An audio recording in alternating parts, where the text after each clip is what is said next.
লক্ষ্মীপুর বারের senior advocate,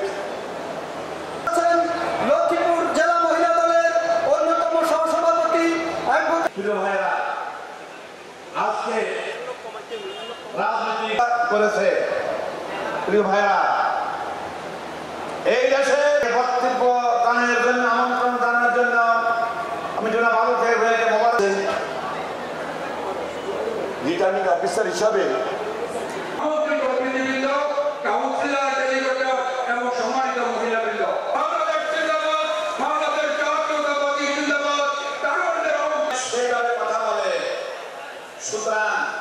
আমাদের সাবধান হতে হবে।